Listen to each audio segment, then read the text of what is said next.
누가복음 16장 1절부터 15절까지입니다. 제가 읽습니다. 또한 제자들에게 이르시되 어떤 부자에게 청지기가 있는데 그가 주인의 소유를 허비한다는 말이 그 주인에게 들린지라. 주인이 저를 불러 가로되 내가 너게 대하여 들은 이 말이 어찌미뇨? 너 보던 일을 셈하라. 청지기 사무를 계속하지 못하리라 하니 청지기가 속으로 이르되 주인이 내 직분을 빼앗으니 내가 무엇을 할꼬? 땅을 파자니 힘이 없고 빌어먹자니 부끄럽구나. 내가 할 일을 알았도다. 이렇게 하면 직분을 빼앗긴 후에 저희가 나를 자기 집으로 영접하리라 하고 주인에게 빚진 자를 낱낱이 불러다가 먼저 온 자에게 이르되 너가 내 주인에게 얼마나 졌느뇨? 말하되 기름 100말이니이다. 가로되 여기 너 증서를 가지고 빨리 앉아 50이라 쓰라 하고 또 다른 이에게 이르되 너는 얼마나 졌느뇨? 가로되 밀 100석이니이다. 이르되 여기 너 증서를 가지고 80이라 쓰라 하였는지라.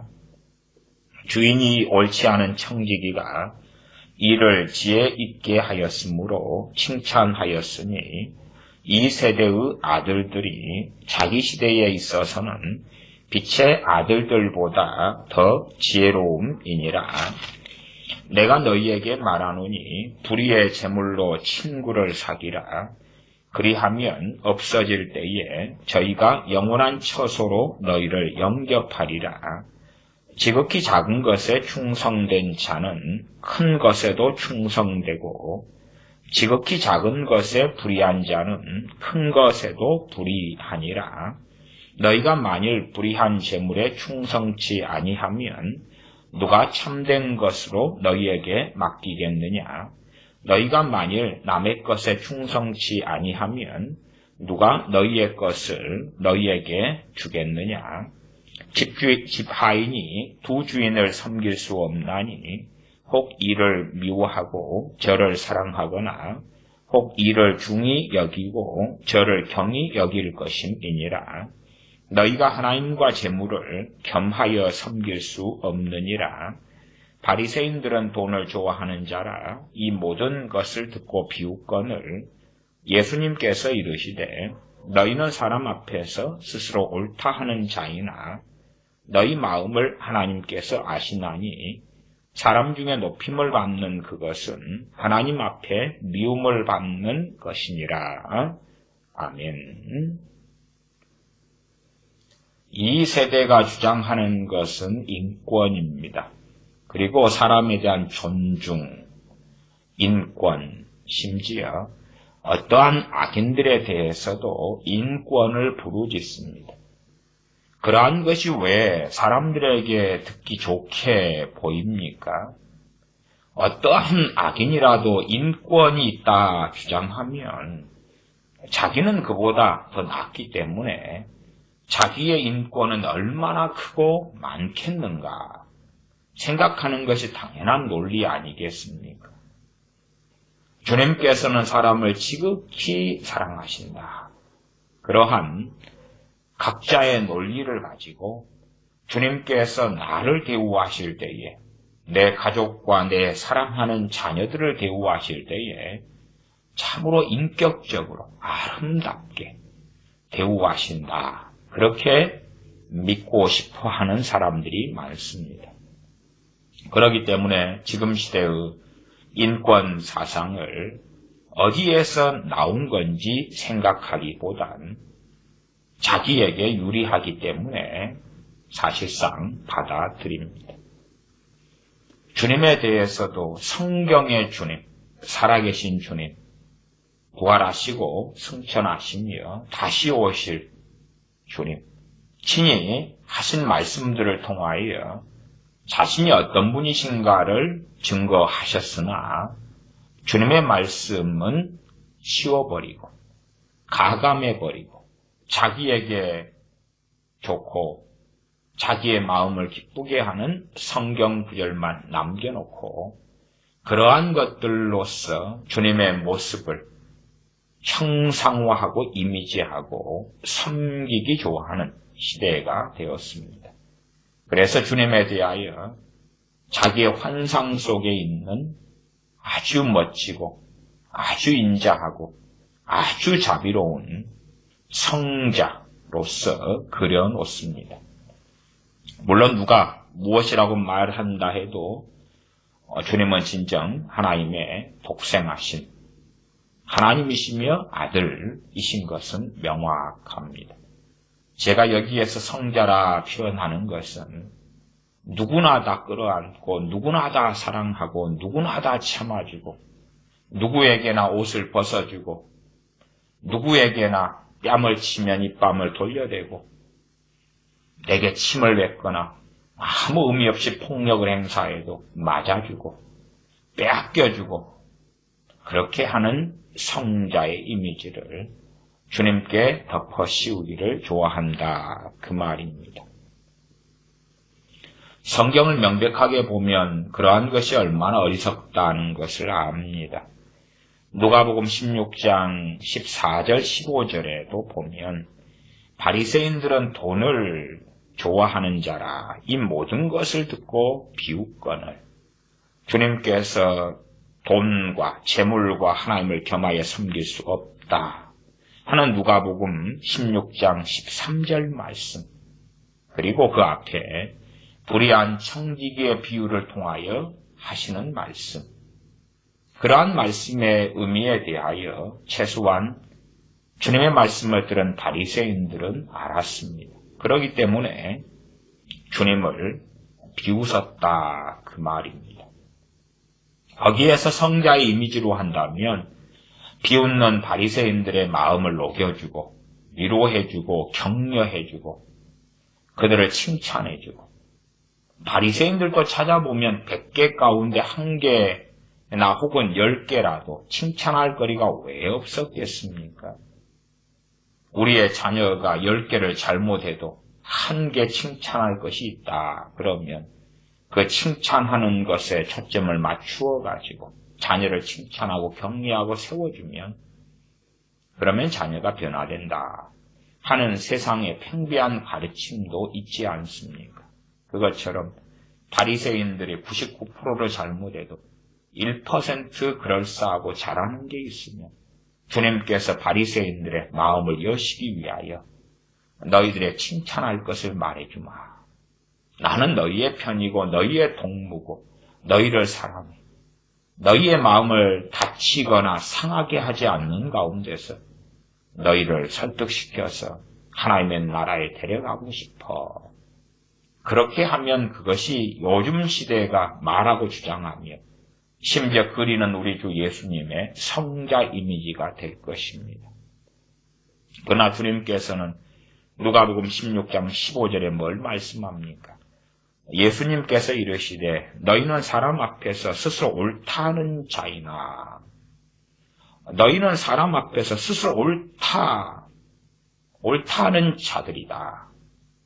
스스로 하나님께서 보실 때 옳다, 의롭다가 아니라 너희들은 자칭 의인인 채 하는 자들. 너희는 옳지 않으면서 옳다고 주장하고 입으로 나팔을 부는 자들이다. 그 말입니다. 그렇게 명백하게 너희들이 그래 라고 말씀하시매 얼마나 듣는 바리새인들은 기분 나쁘며 분노하며 경노하겠습니까? 바리새인들의 입장이나 바리새인들을 설득하기 위하여 그들의 귀에 듣기에 좋은 말씀을 주님이 안 하시더라 하는 것입니다.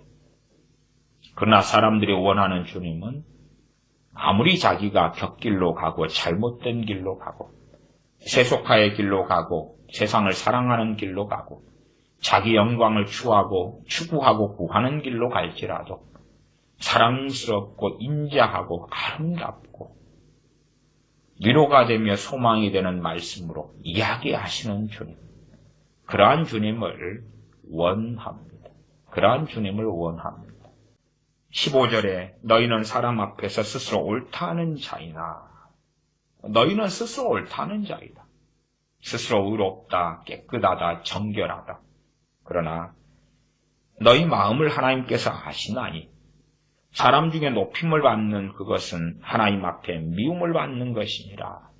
너희는 사람들 앞에 높임을 받고 살고 높임 받기 위하여서 너희 자신을 피하라고 광고하고 거룩한 척, 기도하는 사람인 척, 주님을 사랑하는 사람인 척, 참된 진리 안에 거하는 사람인 척 너희들이 하고 있다. 사람에게 높임 받기 위하여. 그러나 실상 너희는 하나님께 미움을 받고 있는 것이다. 너희는 잘못된 사람들이다. 말씀하시는 거예요. 그걸 듣고 이 바리새인들이 회개합니까? 돌아섭니까? 그렇지 않습니다. 그들 귀에 즐거운 이야기를 주님께서 들려주시지 않기 때문에 그렇습니다. 사실 저는 설교를 길게 하는 것을 줄게 하는 사람이 아닙니다. 딱 30분만 설교했으면 좋겠어요.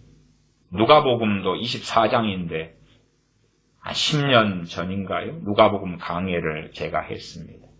10여 년 전에 했던 누가복음 강의에는 한 장당 3, 40분에 한 번의 강해로 지나왔습니다. 그러면 24장이면 24번. 24번, 그리고 한 설교씩. 참 간단하게 지나왔죠. 그러면 그러한 누가복음 강해는 사람들의 듣기에 편하고 좋지요. 한 장을 짧은 시간에 해주고, 그리고 24장의 누가복음이 24번으로 끝나니까. 저도 참 다시 그렇게 하고 싶습니다. 설교가 짧으면 욕을 안 먹습니다. 대항과 적대를 별로 안 받습니다. 그 이유가 무엇인 줄 압니까? 그 이유는 당신이 바로 이 말씀에서 이야기하는 죄를 짓고 있는 사람입니다. 그것을 확연하게 증명하지 않기 때문에 그렇지. 설교 듣는 내가 그 말씀에서 이야기하는 죄인이며 악인이며 하나님을 등지고 있는 사람이며 교만하지 말라 이야기했으면 충분히 말씀을 가지고 설명하면 내 이야기잖아. 그러나 이 시대에는 생각 외로 강팍하며 완악하며 악하며 진리를 대적하는 사람들. 저는 지금 크리스천들 이야기를 하고 있는 것입니다. 거꾸로 이 바리새인들도 하나님의 백성들 아닙니까? 이들은 어떻게 생각합니까? 하나님의 미움을 받는 자가 아니라 하나님의 기쁨을 받는 자. 높아지는 것을 좋아하는 자가 아니라 실제로 높아지는 걸 추구하고 구했던 자고 돈을 사랑하는 자인데 하나님을 정말 사랑하는 자로 자기들은 생각했고 하나님이 자기들을 높여주는 걸로 생각하고 믿었다 그 말이에요. 진실을 주님께서 드러내실 때에 그것이 자기들의 실상이고 진실이라는 것을 이들은 동의할 수 없었습니다. 동의할 수 없는 것만큼 주님에 대한 증오와 적개심과 미움을 가지게 되었던 겁니다. 누가 미움받기를 좋아하겠습니까? 변태 아니고서야 누가 좋아합니까? 그러면 저도 설교를 한 30분 가볍게 하고 지나가면 그러면 듣는 사람들이 안전합니다. 왜? 그 사람의 삶을 터치하지 않기 때문에 그렇지. 내 이야기가 아니네. 내 옆에 사람들 이야기잖아. 혹은 밖에 사람들 이야기잖아. 안전한 것이에요. 그러면 설교를 저도 짧게 하기를 좋아해요. 듣든지 듣지 아니하든지. 보아도 보지 못하고 들어도 듣지 못하는 시대 속에서 더군다나 강팍해진 시대 속에서 내 이야기네, 내가 문제네, 내가 악하네, 내가 교만하네, 내가 세상을 사랑하네, 내가 하나님께서 기뻐하시지 않는 잘못된 자리에 서 있네, 내 기도가 잘못되었네, 내 믿음이 비정상이네, 내 가치관이, 내 양심이 화인 맞았고 어그러졌네. 그것을 드러내서 과연 누가 가슴을 치고 회개합니까? 그러지 않습니다. 작게 가볍게 다루고 지나가면 그러면 사람들은 안전하게 느끼거든요. 내가 아니네. 주변 사람들이네. 우리는 남에 대해서는 뭔가를 좀 더 볼 줄 몰라도 내 자신에 대해서는 덜 보고 안 보거든요. 그게 아주 익숙합니다. 말하자면 유행하는 말로 내로남불에 아주 익숙하다 그 말이에요. 그러한 것은 어느 시대, 어느 역사에나 동일하게 되어져 왔던 일입니다. 주님께서는 바리새인들의 소위 지금 시대 관점으로 인권을 존중하시지 않습니다. 대놓고 너희들이 이런 사람들이야 드러내십니다. 얼마나 기분 나쁘겠습니까? 선지자 예레미야나 이사야나 하나님의 종들도 마찬가지입니다. 대놓고 그들의 잘못과 죄를 책망하는 거예요. 그러면 이들은 더 완악해지죠. 완악해진 것만큼. 그러면 거꾸로 그들을 정죄합니다. 당신들이 저들의 죄를 드러내놓고 책망했기 때문에 저들은 더 완악해져 가지고 구원받을 기회가 상실되었어요. 그러면 당신들이 잘못입니다. 이런 시대의 궤변을 들어야 하는 시대가 되었습니다. 정말 동성애자들 가운데 회개하고자 하는 동성애자가 어디 얼마나 있나요? 그러면 동성애자들에게 동성애가 하나님께서 가증 여기시는 죄다라고 이야기할 때에 가슴을 치며 회개하는 동성애자가 어디 있나요? 분노하고 적개심을 불타오르면서 하는 말이 뭐라고 말합니까? 나도 예수님 믿고 싶었는데 너희들이 나를 정죄하기 때문에 믿기 싫어졌어. 그러면 내가 교회 안 다니고 예수님 안 믿는 원인과 이유는 너희들이야. 너희들이야. 그렇게 하고 있는 시대고 심지어는 그런 동성애자들의 논리를 많은 목사와 교인들이 받아들여가지고 옳구나 오라. 우상숭배자들에게 우상숭배자들아 너희가 요한계시록의 말씀처럼 하나님의 나라의 천국에 들어가지 못할 것이다. 그러면 그것이 아무리 진리라도 누가 기분이 좋겠습니까? 예수님 믿으려고 하다가도 때려치울 겁니다. 그러면 우상숭배자들에게 우상숭배의 죄를 말하지 말고 동성애자들에게 사랑을 베풀고 선행을 베풀고 복음의 삶을 보여주고 동성애가 죄라는 것을 말하지 말고 온갖 죄를 짓고 악행을 하는 사람들에게도 그들은 그것이 악행인 줄 알아요. 그러면 그렇게 접근해서는 그들이 예수님 믿을 기회를 못 가지게 돼요. 그들의 인권을 존중하면서 그들에게 사랑을 베풀고 선을 베풀고 그들을 위하여 중보기도 하고 친구가 되어주고 필요한 걸 공급해주고 그렇게 하면 마음을 살금머니 열어가지고 예수님 믿게 될 거예요. 그런 사람이 믿게 돼가지고 겉으로는 주여 주여 하는 사람이 되었는데 교회 안에 들어와서 뭘 하겠습니까? 교회를 타락시키고 세속화시키죠. 그런 사람들의 마음에 부딪힐 말씀은 전혀 전하지 말아야 되죠. 그런 사람들의 마음에 부딪히는 것을 소위 실족시킨다 이런 식으로 성경을 해석하는 거죠. 사람이 악할수록 하나님 말씀에 대항하고 거스리는 것은 강렬해지는 것입니다. 그런 것을 이해해야 됩니다. 오늘의 말씀은 불의한 청지기의 비유입니다. 그 결론은 뻔하게 나와 있습니다.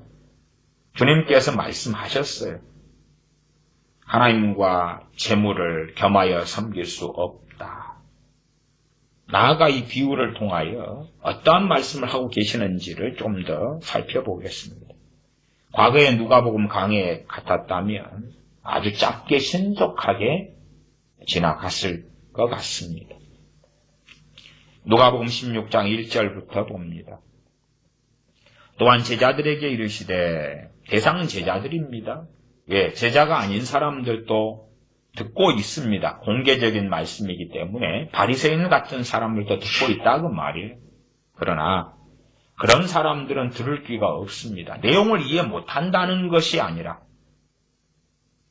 주님의 말씀을 듣고 오히려 강팍하며 분개하며 적개심을 품는다 그 말이에요. 제자들에게 이르시되 어떤 부자에게 청지기가 있는데 그가 주인의 소유를 허비한다는 말이 그 주인에게 들린지라. 주인이 저를 불러 가로되 내가 너에 대하여 들은 이 말이 어찌미뇨. 너 보던 일을 셈하라. 청지기 사무를 계속하지 못하리라 하니. 이러한 일은 우리가 종종 생기는 일이지 않습니까? 더군다나 피해 보상까지 요구할 수도 있는데 그까지는 주인이 안 하는 거지요. 3절에 청지기가 속으로 이르되 주인이 내 직분을 빼앗으니 내가 무엇을 할꼬. 땅을 파자니 힘이 없고 빌어먹자니 부끄럽구나. 내가 할 일을 알았도다. 이렇게 하면 직분을 빼앗긴 후에 저희가 나를 자기 집으로 영접하리라 하고 주인에게 빚진 자를 낱낱이 불러다가 먼저 온 자에게 이르되 너가 내 주인에게 얼마나 졌느뇨 빚을 졌느뇨 말하되 기름 100마리니이다. 가로되 여기 내 증서를 가지고 빨리 앉아 50이라 쓰라 하고. 이러한 주님의 청지기, 불의한 청지기의 비유에 대하여 앞에는 논리적으로 맞는데 뒤로 오면 논리적으로 좀 안 맞아요. 이건 논리로 해석할 이 문제 자체가 사실은 아닙니다. 어쨌든 이러한 일이 실제로 벌어졌다. 그러면 주인은 그 청지기 잡아와라 그러겠지요. 왜? 청지기의 재산이 아니라 주인의 재산인데 밀 100석을 빚졌는데 증서로 청지기가 지금 담당하고 있을 때에 담당하는 청지기가 밀 100석을 80석으로 바꿔버리는 것이. 또한 기름 같은 경우는 기름 100말 빚졌는데 기름 50말로 바꿔버려요.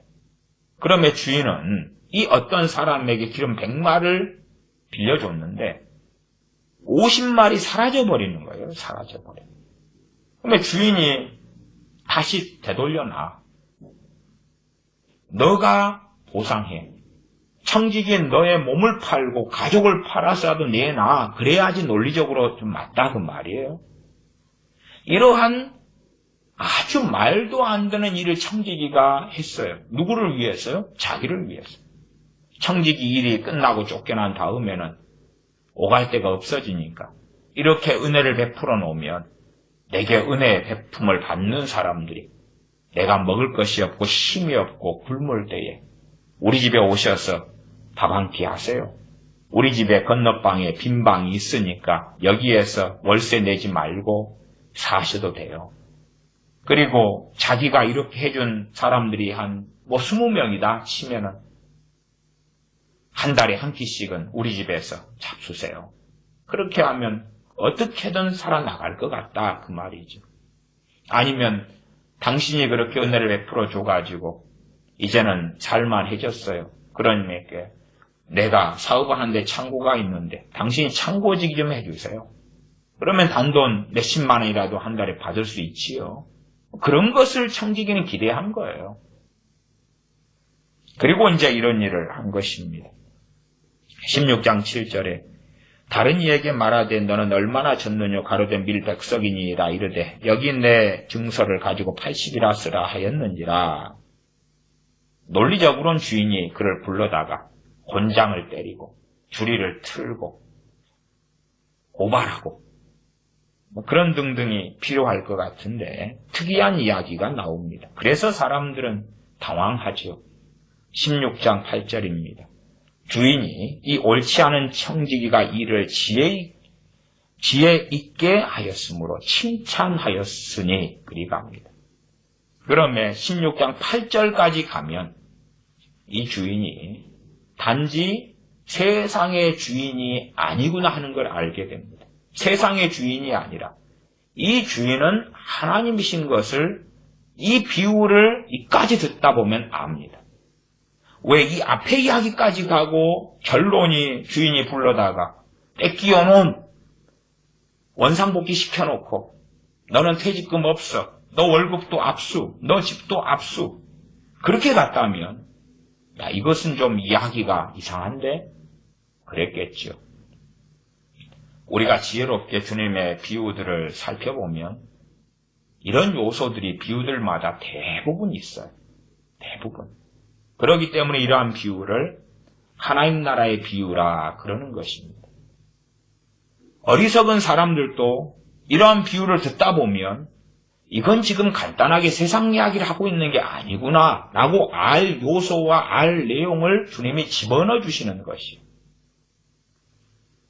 주인이 이 옳지 않은 청지기가 이를 지혜 있게 하였으므로 칭찬하였으니, 이 청지기는 누굽니까? 세상 사람입니다. 주인은 누굽니까? 당연히 하나님이시죠. 세상 사람이 삶을 살아나가다가 어느 때 압니다. 첫째는 자기 죽을 날을 알아요. 죽을 날을 알아서 최소한은 인생이 다 죽게 되는데 어느 때 돼서 노년이 되었다 그 말이에요. 그러면 이제 내가 살아봐야 얼마나 살겠는가. 그리고 이 세대에는 상당히 비슷한 일들이 많이 벌어져요. 말하자면 개같이 벌어서 정승같이 쓴다 그런 말이 있지요. 수단과 방법을 가리지 않고 돈을 벌어가지고, 그래서 첫째는 하나님을 모른 채 죽어요. 모른 채 죽는데 그러면서도 자기의 삶을 돌아보고 반성하면서, 그러면서 내가 짐승같이 벌었던 것, 내가 온갖 어리석음 악하게 벌었던 이 재산을 사회에 환원해야 되겠다.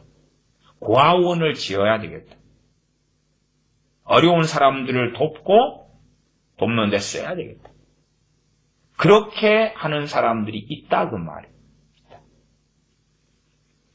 노벨상이 어떻게 만들어집니까? 노벨이 화약을 발명하지요. 다이너마이트가 만들어지고 전쟁에 많이 쓰입니다. 노벨이 그를 통하여 돈을 많이 법니다. 그리고 그는 한편으로는 후회합니다. 내가 가진 이 부와 재산을 어찌 알고 그리고 세상과 사회에 기여한 사람들을 격려하고 세우기 위하여 노벨상이라는 것을 만듭니다. 노벨상에 많은 종류들이 존재하죠.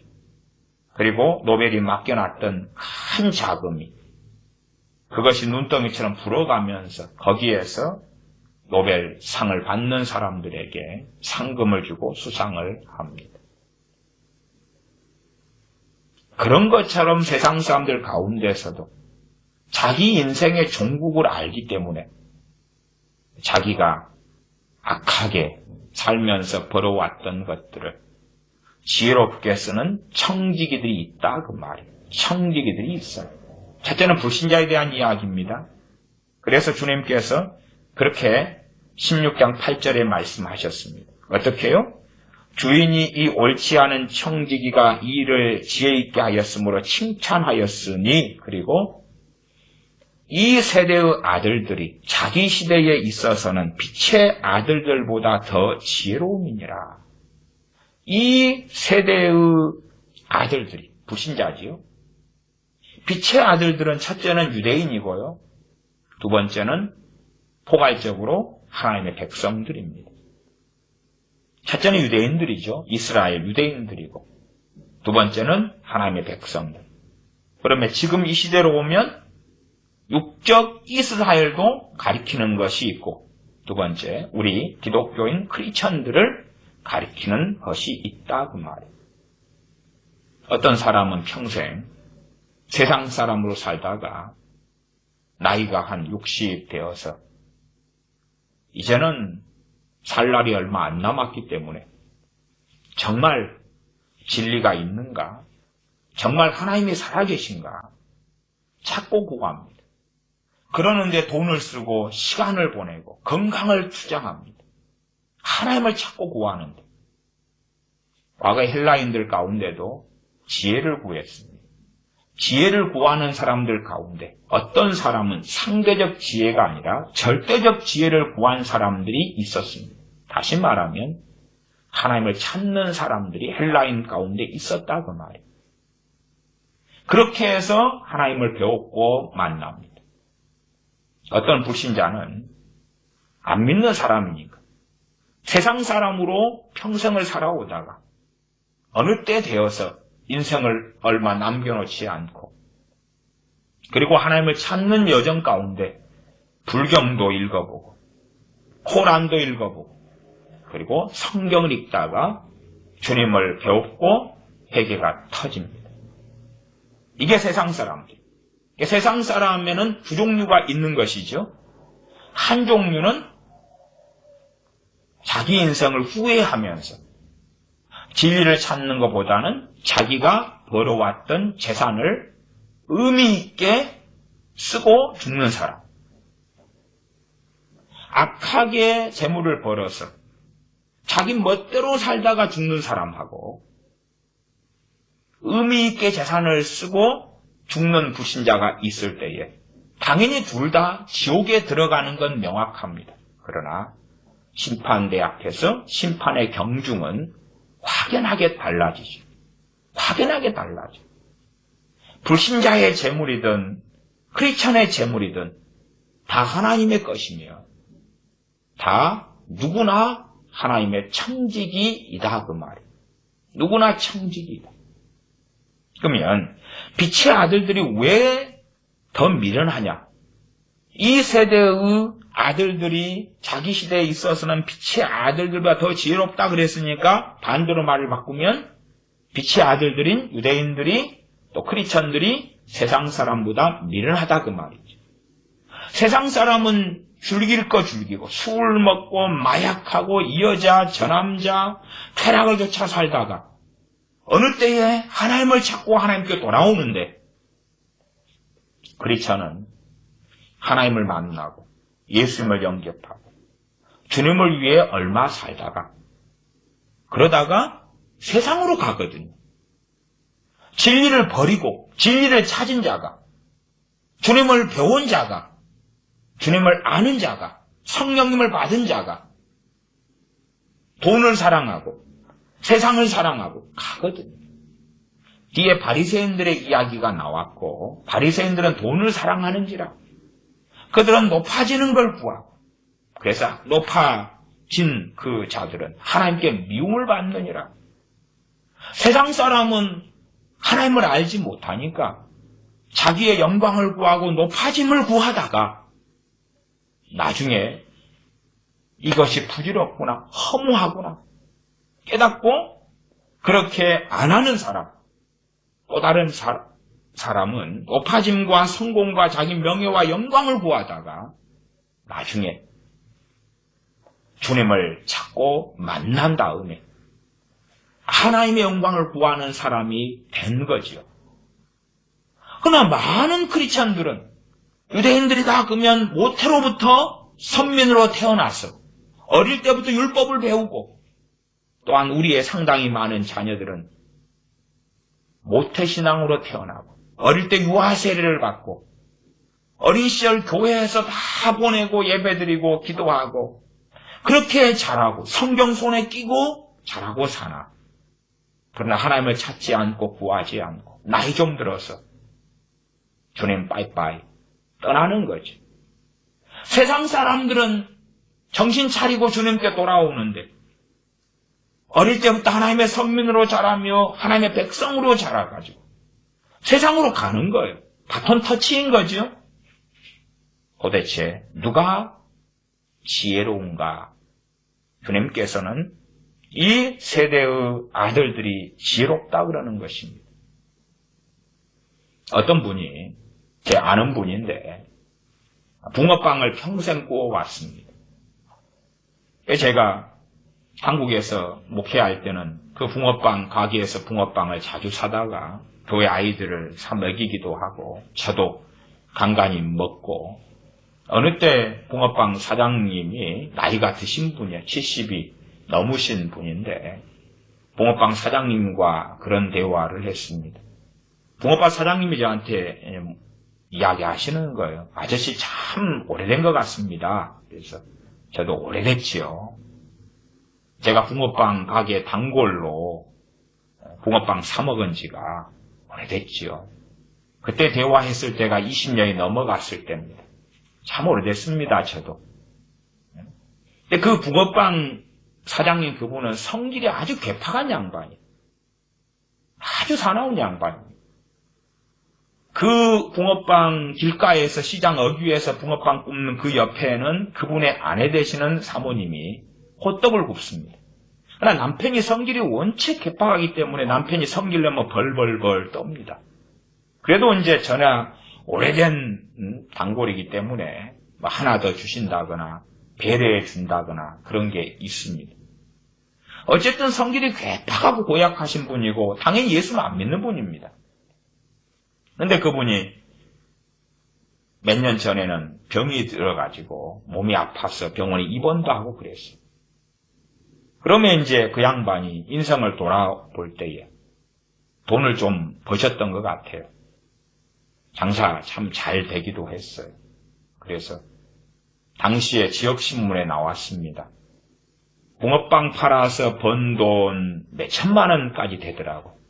몇 천만 원을 사회에 어려운 사람들 위하여 기부하고 환원했다고 나오더라고. 그래서 내 단골집 붕어빵 사장님이시네. 그렇잖아요. 그런 분이 나이가 드니까 야, 참 겨울이나 여름이나 붕어빵을 거의 평생을 구워왔는데 내가 번 돈을 어떻게 보람있게 쓸까? 그걸 고민한단 말이에요. 그런데 제가 아는 무수히 많은 목사님들은 목사님이고 돈과 재물 가운데 하나님을 섬겨야 되는, 하나님과 재물 가운데 하나님을 섬겨야 되는 주의 종들이 돈을 섬기더라는 거예요. 나 예수님 믿었으니까, 나 구원받았으니까 이제 내가 추구할 것은 사실은 돈이야. 어떻게 목사 일하면서 돈을 더 많이 벌까? 돈을 벌고 명예를 받고 박사학위를 받고. 한국의 박사학위 받는 사람들 대부분이 엄밀한 의미에서는 가짜 박사입니다. 가짜 박사. 목사님들이 받는 대부분의 박사학위가, 물론 법적으로는 가짜 박사가 아닌 경우가 대부분이에요. 법적으로는. 왜냐하면 미국 같은 데서도 박사학위를 주는데 법적으로 인가 나 있는 경우가 많거든요. 그러나 가짜 박사라는 것은 박사학위 논문도 안 쓰고 미국에서 대부분 받아왔는데 미국에 간 적도 없고 혹은 한 번 가서 학위만 받고 사진만 찍고 오고 다닌 적도 없고 박사학위를 받는다는 거예요. 그런 케이스와 일들이 얼마나 많습니까? 혹은 후원금만 충분히 내면 명예박사 학위를 국내에서나 국외에서나 줍니다. 양력을 보면 그런 걸로 가득하지. 이제 돈 좀 벌었으니까 명예를 가져야 되겠어. 세상에 지혜로운 사람들은 어느 때가 되니까 돈에 대한 욕심도 내려놓고 명예에 대한 욕심도 내려놓는데 어찌된 게 주의 종들이나 크리스찬들이나 하나님의 사람들이 이 정도 되면 성숙한 신앙을 가질 때인데, 이 정도 되면 주님을 충분히 알 만한 때인데, 그때부터 본격적으로 돈과 명예와 자기 영광을 구하더라 그 말이에요. 희한하고 기가 막히는 것이지. 바리새인 같은 유대인들이 어릴 때부터 율법을 배웁니다. 하나님을 좀 알아가는 듯 하다가 그 다음에는 성경을 이용해서 자기 영광을 구하고 높아지는 걸 구하고 성경을 이용해서 더 많은 돈을 버는 걸 추구하고 구하더라 그 말이에요. 주님께서 그에 대하여 주님의 제자들에게 경계하며 경고하며 때로 책망하는 말씀이 이 불의한 청지기의 비유입니다. 왜요? 제자들에게 말씀하셨으니까 16장 8절에 이 세대의 아들들이 자기 시대에 있어서는 빛의 아들들보다 더 지혜로움이니라. 그러면 제자들이 누구란 이야기입니까? 너희들 밀어내 그 말이죠. 너희들보다 이 세상의 자녀들이, 아들들이 더 똑똑해. 너희들이 똑똑한 것 같지? 그렇지 않아요. 너희들은 지금 주여주여 하다가 치유받고 건강해지고 다 구원받았네. 그 다음에는 하나님을 이용해서 이제는 돈을, 이제는 성공을, 이제는 명예를, 예수님 믿는 사람들이 자, 예수님 믿어 나 구원받았어. 자, 구원받았으니까 이제 천국 가. 오케이, 됐어. 그러면 성경에 이제 부의 복음이 어디 있어? 성공의 복음이 어디 있나? 만문이 성경에 어디 있나? 하나님의 축복이 어디 있나? 기도 응답이 어디 있나? 기도 응답은 당연히 중요하고 좋은 것입니다. 그러나 어떠한 기도 응답을 추구합니까? 자기의 명예, 영광, 성공, 복지, 행복, 그것을 위한 기도와 응답이죠. 자신의 정욕을 성취하는 쪽으로. 나 구원받았으니까 이제는 이미 구원은 따놓은 당상이고 하나님을 이용하여서 세상 사람들이 가는 넓은 길을 가겠다. 나 구원받았어. 나 세례받았거든. 나 집사직분, 권사직분, 신학교 나왔거든. 나 목사거든, 선교사거든. 그것이 당시에도 유대인들이 걸었던 길이고 구약의 이스라엘과 유다가 걸었던 길이고 지금의 다수의 크리스천들이 동일하게 걷고 있는 길입니다. 그래서 이 비유가 나온 것이 16장 8절까지 가면 이것은 그냥 일상사에 벌어지는 이야기가 아니구나. 벌어지는 것 같은 이야기가 앞쪽에 있다가 뒤로 가니까 명확하게 어리석지 않으면 알 수 있는 것이 이 청지기는 모든 사람이고 세상 사람이나 그리스도인이나 다 청지기구나. 돈이 내 것이고 건강이 내 것이고 시간이 내 것이고 지식이 내 것인 줄 알았더니 그렇지 않구나 하는 걸 알게 되는 포인트가 16장 8절이 되는 거지. 또한 그렇게 해서 거꾸로 보면 16장 2절에 가면 내가 너에 대하여 들은 이 말이 어찌미뇨 너 보던 일을 세마라. 세마라. 너희 이제 인생 정리할 준비해. 너가 살아왔던 삶에 대하여 결산할 때가 다가오고 있어. 그것을 알게 되고 듣게 되고 깨닫는다 그 말이에요. 세상 사람이 복음을 들은 다음에 이것을 깨닫게 되기도 합니다. 두 부류가 있다 그랬지요. 그 부류의 사람으로 이야기한다면 불의한 청지기니까 불의한 청지기. 못된 짓을 하고 못된 짓을 해서 돈을 벌고 먹고 살아왔던 청지기다 그 말이에요. 못된 짓을 해가지고 권력을 얻어왔던 청지기. 그럼 그 정도만 이야기하면 우리는 생각합니다. 나는 아니네. 나는 아니네. 예를 들어 그렇게 생각해 보십시다. 저는 어릴 때부터 교회를 다녔습니다. 그러나 제가 고등학교 2학년 때 주님을 영접했는데 고등학교 2학년 3월인가 4월에 주님을 영접했습니다. 그것도 학교에서 공부하는 중에. 학교에서 정확하게는 점심시간인데 어쨌든 그러면 제가 중학교 때 공부를 열심히 했을 때에 누구의 영광을 위해서 공부했습니까? 제 영광이죠. 그러면 제가 그때 가졌던 지식은 죄로 얼룩진 것입니다. 제가 유치원은 안 다녔는데 초등학교에서 한글을 배우고 읽기, 쓰기, 받아쓰기, 그림, 음악 다 했지요. 그러면 그것은 누구 영광을 위한 것이었습니까? 하나님의 영광요? 아니요. 제 영광을 위한 것이었어요. 그러면 제가 글자를 배우는 것이 다 죄로 얼룩져 있었어요. 하나님의 영광을 위하여 제가 받아쓰기를 한 적이 없거든요. 산수를 하나님의 영광을 위해서 했다고요? 그런 적 없거든요. 영어를, 알파벳을 외우는 것이 하나님의 영광을 위해 했다고요? 그런 적 없거든요. 최소한 언제까지는요? 고등학교 2학년 3, 4월에 주님 영접하기 전까지는. 그러면 그때까지 제가 가진 지식들은 다 불의한 청지기로 산 것이에요. 다 죄로 얼룩진 것이에요. 어떤 사람들은 그렇게 말하는 분도 있습니다. 술 장사해 가지고 번 돈입니다. 다 다 하나님께 그냥 일시불로 어느 교회에 건축원금을 바쳐버려야 되나요? 그렇게 묻는 분들도 있어요. 그럴 수도 있겠지요.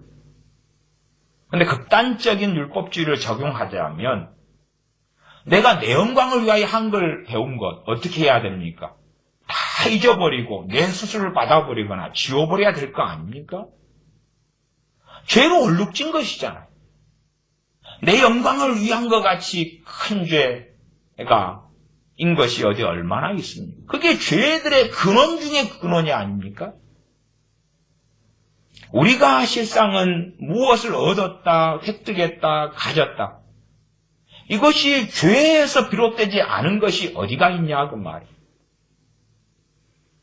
제가 어릴 때에 고구마를 구워 먹고 밥을 먹고 꽁보리밥을 먹고 물고기를 구워 먹고 그랬습니다.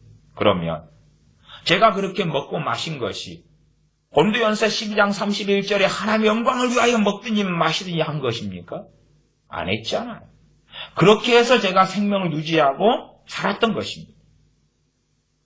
그러면 제가 생명을 유지해왔던 그 오랜 시간은 하나님하고는 상관없는 삶이었어요.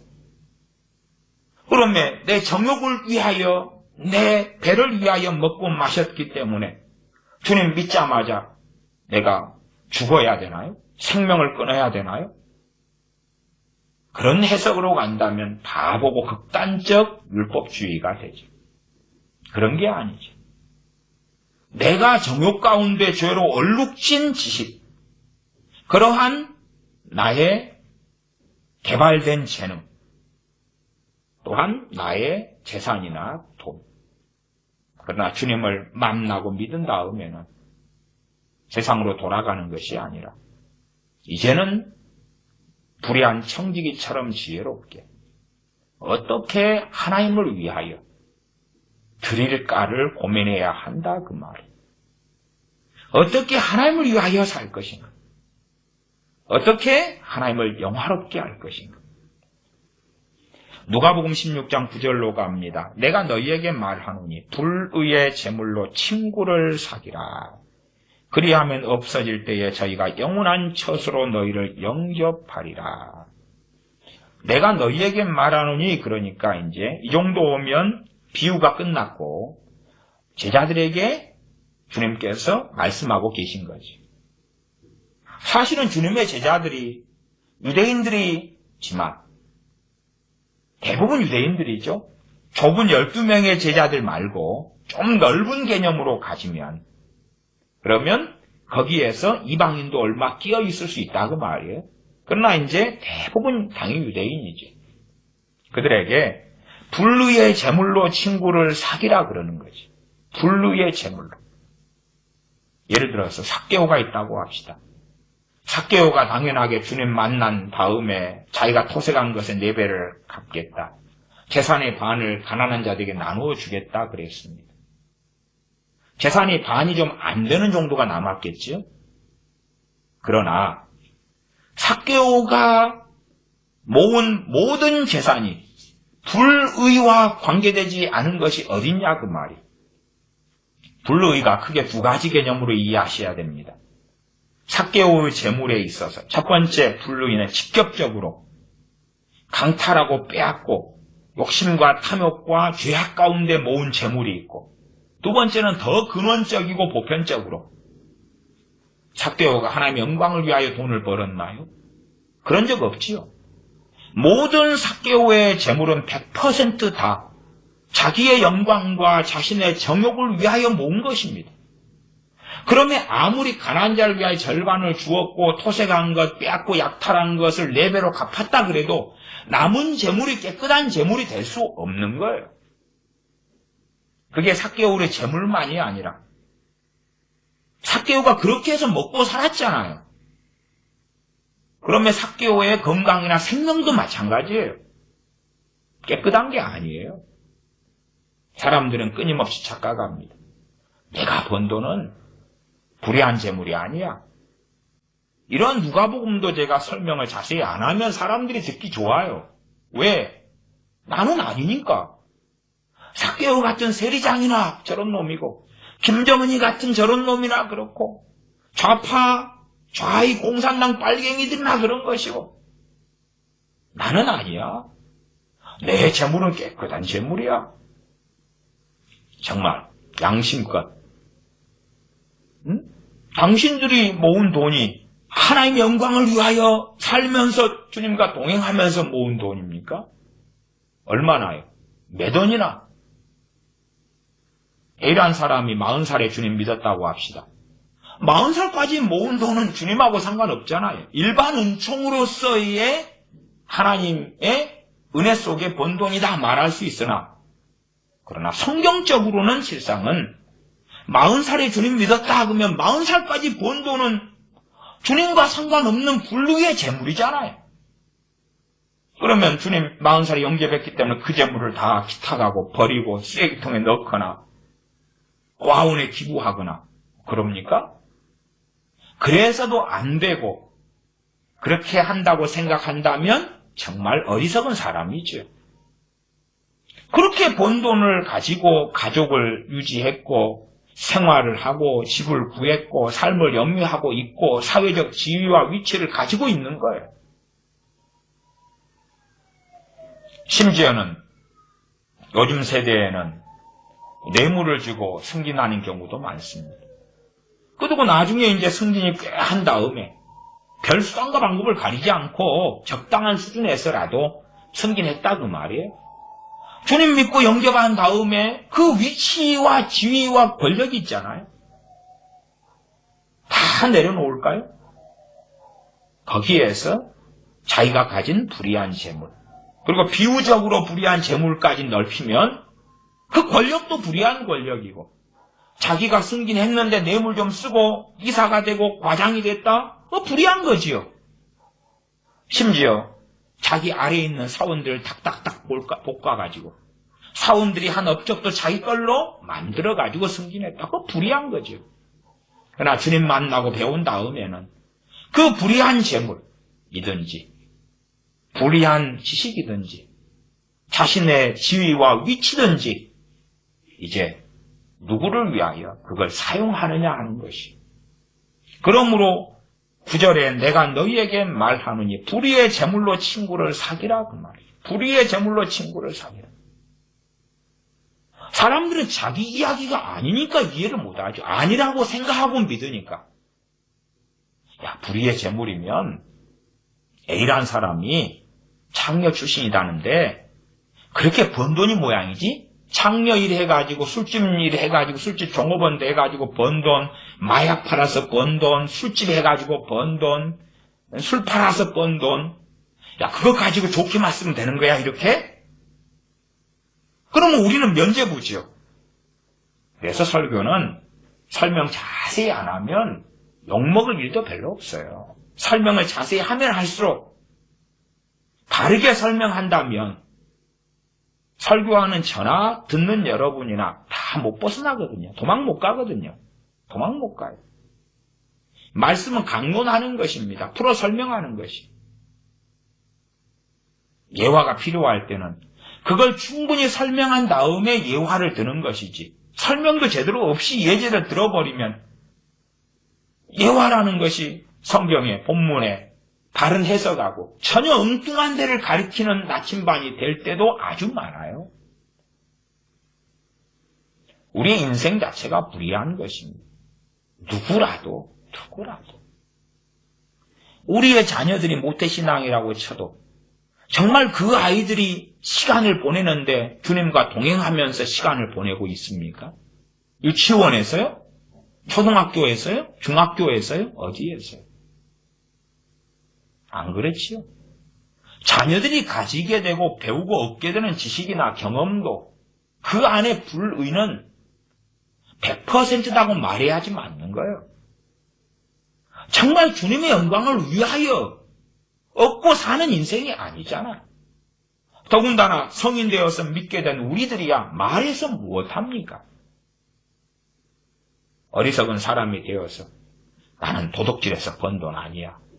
사기쳐서 번 돈 아니야. 나는 그렇게 살아온 인생과 삶이 아니야. 나는 그래도 아주 사악하게 산 사람이 아니야. 그렇기 때문에 내게는 불의한 재물이 없어. 불의한 지식이 없어. 불의한 경험이 없어. A라는 사람이 정말 성공하고 싶었습니다. 성공하고 싶어서 세상에 유명한 자격증을 따고 유능한 기술자가 되고 싶었어요. 한 20년 이상 고생했습니다. 그리고 자격증을 23개를 땄고 23개만이 아니라 그 자격증에 있는 기술에 능통한 사람이 되었습니다. 그리고 이제 한 55살 정도 되었어요. 사회적인 지위와 위치를 얻었고 그 전문 지식에 있어서 많은 사람이 그 사람에게 찾아와서 묻는 사람이 되었어요. 유명한 엔지니어가 되었습니다. 50대 중반이 그렇게 되었는데 문득 자기가 그렇게 성공을 위하여 달려오고 유능하게 되어지고 기술을 익혀서 사회적 엘리트가 되고 존경받는 위치가 되는 걸 원했고 추구했던 그 삶이 허무해졌어요. 그래서 그가 하나님을 찾기 시작했습니다. 말하자면 전능하신 하나님이 계실까 알아보기 시작했죠. 그리고 성경을 읽기 시작했습니다. 은혜로 성경 읽다가 십자가에 달리신 주님이 자신을 위하여 죽으신 것을 알게 되었습니다. 그 다음에 그가 자기의 영광과 성공을 위하여 배워왔던 자격증과 기술과 재능과 사회적 위치를 다 버렸습니까? 아니요. 이 사람의 복음의 증거는 아주 효력이 있었습니다. 왜냐하면 좋은 사람이었거든. 좋은 사람이었어. 자기의 성공을 위하여 살았으나 자기가 기술을 익히면서 겪었던 많은 슬픔, 서러움, 멸시, 천대, 어려움, 고통을 알았기 때문에 자기가 걸어왔던 많은 시행착오가 있었기 때문에 자기 뒤에 따라오는 사람들은 그렇지 말라고 정성을 다해서 가르쳐주고 알려주는 그러한 선한 삶을 살았거든. 그래서 그분, 그 사장님 그러면 많은 사람이 존경했어. 그리고 55살의 주님을 믿으니까 그가 자기를 존경하는 사람들에게 만나서 식사하고 차 마실 때에 내가 이 나이까지 헛살았다고 나를 위하여 죽으신 예수님을 내가 믿게 되었다고 진심을 가지고 이야기하며 많은 사람이 주님을 믿게 되었어요. 불의한 제물로 친구를 사귄 거예요. 불의한 제물로 친구를 사귄 거예요. 그리하면 없어질 때에 저희가 영원한 처소로 너희를 영접하리라. 우리가 살아온 가운데 불의한 재물 아닌 게 어디 있어요? 그러나 그것을 가지고 사람을 섬기고 하나님을 섬기고 이웃을 사랑하고 봉사하고 그렇게 사는 것이 사람들은 자기가 가진 것이 불의하지 않다고 생각합니다. 왜 불의하지 않습니까? 진심머리게 하나님을 영화롭게 하기 위하여 얻은 지식은 어디 있습니까? A라는 사람이 기도응답 받기 위하여 기도의 책을 한 20권을 사고 왔어요. 20권 기도의 책을 사서 어떻게 하면 응답을 잘 받지? 그러나 그 A라는 사람은 자기의 욕심과 욕망의 기도를 하고 응답받기 위하여 기도 응답에 대한 책 20권을 구해서 받던 거예요. 거꾸로 이러한 불의한 재물로 친구를 사귄 사람보다 더 악한 사람이지. 그러면 빛의 아들들이 훨씬 더 미련하고 바보 같아요. 세상 사람들은 세상의 돈과 재물을 추구하고 명예와 영광을 추구하다가 주님 만난 다음에 혹은 주님을 만나지 않아도 어떤 사람들은 깨우치고 이게 부질없어. 내가 벌어왔고 모아왔던 것을 선한 일을 위하여 써야지. 그러고 인생을 마감해요. 그런 사람들이 종종 있다고 말이에요. 그리고 또한 세상에 충분히 살아왔던 사람은 내가 세상에서 살았던 죄만으로도 너무 많아. 그리고 주님을 위하여 주님을 만난 다음에 살아갑니다. 그러나 크리스천들은 일찍 주님을 만난 사람들이 나 천국 가니까, 나 구원받았으니까 세상의 것이 필요해. 세상의 영광, 명예, 재물, 물질, 성공, 욕망 필요해. 어떻게 얻지? 야, 애원받아서 얻어야지. 안수받아 얻어야지. 기도 응답으로 얻어야지. 성경의 약속들을 이용해서 얻어야지. 작정기도해서 얻어야지. 1000번째 바쳐서 얻어야지. 땅받기에서 얻어야지. 참으로 저주받을 삶을 살아가고 그 길을 걸어가면서 담대한 사람들이 너무나 많습니다. 누가복음 16장 9절에 내가 너희에게 말하노니 불의의 제물로 친구를 사기라. 그리하면 없어질 때에 저희가 영원한 처소로 너희를 영접하리라. 어떤 사람이 세상의 영화를 배급하는 일을 했어요. 그리고 세상 영화를 배급하는 일을 해서 돈 좀 만졌어요. 그 사람이 이제 늦게 주님을 믿은 다음에, 그런 다음에 그 돈을 가지고 예수님 영화, 지저스 영화 하나를 잡고, 그리고 그 돈으로 전 세계 다니면서 지저스 영화를 배급하는 일을 했어요. 지저스 영화를 그 나라 말로 번역해서 상영해주고 틀어주고, 번역한 것도 대부분 있기 때문에 구해가지고 그 돈을 가지고 다니면서 마을에 가서 간이로 그 지저스 영화를 상영하고 보여주고, 공짜로 보여주는 거죠, 당연하게. 그 영화를 보면서도 순진한 인디오들이, 순진한 시골 사람들이 주님을 영접하는 걸 보는 거예요. 저 주님이, 저 예수 그리스도가 지금도 살아계십니다 이야기하는 거예요. 자기가 얻은 그 불의한 재물이, 자기가 가져왔던 영화에 대한 지식이, 그것이 영원한 처소로 인도하며 영원하신 주님을 섬기는 그 바탕이 되어졌던 거지. 물론 그러한 극적인 삶이야 드물고 적습니다만, 우리가 있는 작은 위치 자리에서 우리가 그렇게 살다가, 때론 무명으로 이름 없이 빛 없이 살다가 주님 앞에 서는 것입니다. 10절, 지극히 작은 것에 충성된 자는 큰 것에도 충성되고 지극히 불의한 것에 불의한 자는 큰 것에도 불의하니라. 우리가 어떻게 살아왔든지 간에 이 자리에 서서 이제 내가 얻게 된 재물, 얻게 된 지식, 얻게 된 권력, 얻게 된 사회적 지위 등을 어떻게 써야 되냐? 충성의 대상은 누구냐? 당연히 하나님이시죠. 당연히 우리 주 예수 그리스도시죠. 남의 떡이 크게 보이고, 남의 지위가 나보다 더 높고, 남의 지식이 나보다 더 많고, 남의 학벌이 나보다 더 위대하고, 지극히 작은 것이 우리들에게 있다 할지라도 하나님을 위하여 충성해야 하는 것입니다. 심지어는 우리가 너무 늦게 주님께 돌아왔다고 합시다. 죽을 날을 1년 앞두고 돌아왔다. 지극히 작은 것. 건강도 이제는 거의 잃었다. 그럼에도 충성해야 한다는 것입니다. 그때에 큰 것에도 충성된 자가 되고, 작은 것에 불의한 자는 큰 것도 불의하다. 작은 것에 충성하면 큰 것으로 맡겨주시리라 말씀하셨지. 충성된 자에게 하나님께서 큰 것으로 맡겨주시리라. 언제일지는 모릅니다. 이 땅에서도 아닐지 몰라요. 그러나 하나님의 나라에서는 반드시 그럴 것이다. 혹은 천년 왕국에서 그럴 것이다. 5꼬울의 권세를 차지하라. 10꼬울의 권세를 차지하라. 그러실 것을 믿습니다. 어떤 자가요? 작은 것에 충성된 자가 그렇습니다.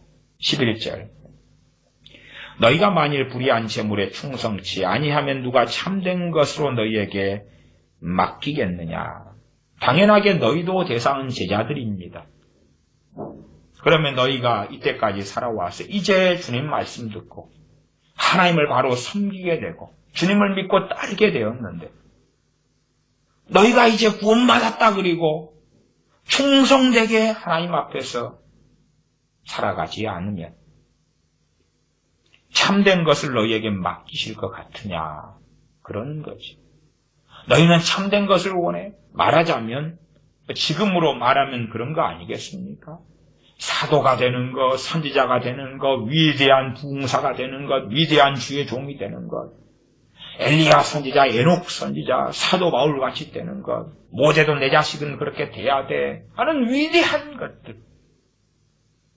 그러나 하나님께서는 불의한 재물에 충성하는가를 보시는 거예요.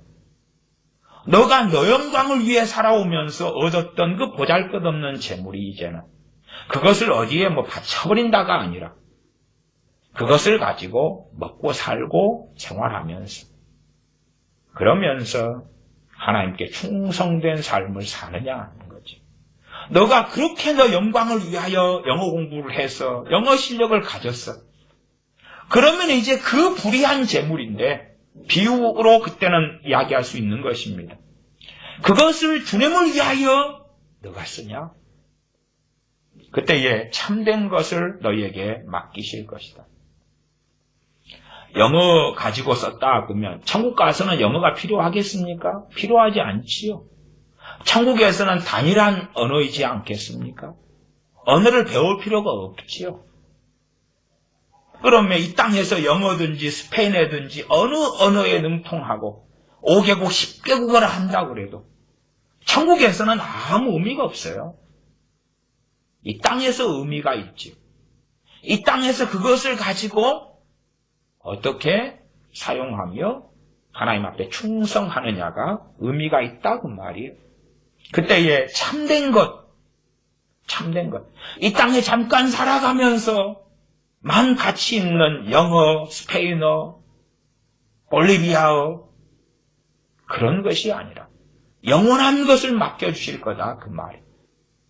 그러나 그러한 것에 불의한 재물에 또한 우리가 내 영광을 위하여 살면서 구하고 얻었던 재능과 그러한 지식에 충성하지 않으면 그것을 가지고 하나님께 충성하지 않으면 주님께서는 나는 너희를 모른다. 나는 너희를 몰라. 너가 나를 만나고 내가 너를 위하여 죽고 내 생명을 주었다는 것을 너가 알았다면 불의한 재물을 가지고 내게 충성했어야 될 것이 아니냐라고 말씀하시는 것입니다. 그러면 단지 돈만의 문제가 아니라는 것은 반드시 기억하셔야 돼요. 아주 포괄적인 이야기입니다. 12절 너희가 만일 남의 것에 충성치 아니하면 누가 너희의 것을 너희에게 주겠느냐. 첫 번째 남의 것은 아주 포괄적으로 하나님의 것을 우리가 맡아가지고 있지. 하나님의 것. 그러면 천국에서 하나님의 것으로 하나님께 충성한 사람들은 영원한 유업을 받지요. 영원한 유업은 누구의 것으로요? 우리의 것으로. 영원한 유업을 받습니다. 그러한 유업에 대한 이야기가 요한계시록에는 얼마간이 나와 있습니다. 24장로님들 같은 경우는 영광의 면류관을 받았지요. 그런 것이 나와 있고 의의 면류관, 생명의 면류관. 우리가 받는 우리의 목, 유업이 되어집니다. 한편으로는 우리가 어느 사람의 회사의 직원이고 사원이고 종이고 노예다. 그럴 때에 하나님 말씀과 어그러지지 않는 한에서는 하나님 말씀을 벗어나지 않는 한에서는 우리가 충성할 때에 주님께서 그 충성을 받으신다는 것이고 우리가 불의한 자로 발견되지 않을 수 있다는 것입니다. 이 땅에서 남의 밑에서 남의 회사 직원으로 있기 때문에 불충하게 살다가 내 사업을 할 때는 나는 열심히 살 거야. 크리스천이 그러고 있다면 하나님께서는 그런 크리스천의 삶을 받지도 인정하지도 동의하시지도 않으실 거고 그와 함께 하지도 않으실 거다 그 말입니다. 그러면서 13절로 갑니다. 집 하인이 두 주인을 섬길 수 없나니 혹 이를 미워하고 저를 사랑하거나 혹 이를 중히 여기고 저를 경히 여김 여길 것임이니라. 너희가 하나님과 재물을 겸하여 섬길 수 없느니라. 어느 때나 재물, 돈은 가장 중요한 것이 되어져 왔습니다. 어느 때나, 어느 시대에나, 어느 세대에나 그렇습니다.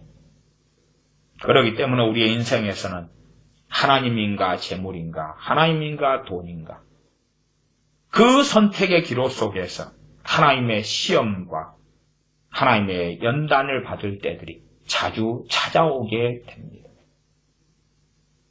많은 경우는 부요함을 안겨주시는 것이 아니라 재정의 한계와 돈의 부족과 빈곤을 안겨주셔서 그 빈곤할 때에 너가 돈이 없어서 우느냐, 아니면 너의 죄로 인하여 하나님과 멀기 때문에 우느냐, 너가 참으로 돈이 있으면 하나님과 멀어도 너는 평안하고 돈이 없으면 하나님의 은혜 속에 있어도 너는 고통스럽고 한탄스러우며 서러우냐, 너가 하나님이냐 재물이냐 하는 걸 선택해라.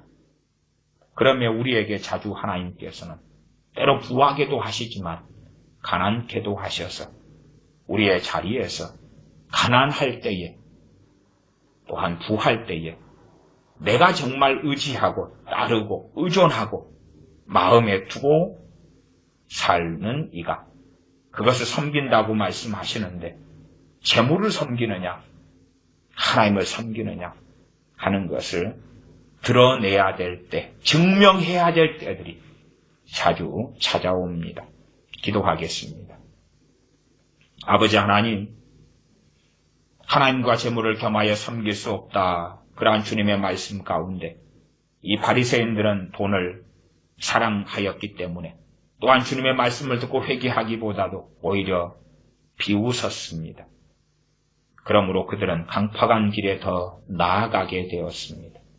우리 인생 가운데 죄악으로 얼룩지지 않은 것이 어디에 있으며 내 영광과 정욕으로 얼룩지지 않은 돈과 재물과 우리의 생명과 건강과 우리의 지식과 지혜가 어디 있습니까? 다 죄악으로 얼룩져서 내 영광과 내 정욕을 위하여 살아왔습니다. 그러하나 그럼에도 합력하여 선을 이루시는 하나님 앞에서 우리의 죄악으로 얼룩진 불의의 재물을 주님과 동행하고 우리의 죄악으로 얼룩진 불의의 지식들을 주님과 동행하면서 사용하고 쓰며 불의한 것에 충성된 자로 하나님 앞에 발견되게 하여 주시옵소서. 우리 주 예수님의 이름으로 기도하옵나이다. 아멘. 축도하겠습니다. 이제는 우리 주 예수 그리스도의 은혜와 아버지 하나님의 크신 사랑하심과 성령님의 교제 교통하심이 하나님의 자녀들에게 영원토록 함께 계실지어다. 아멘.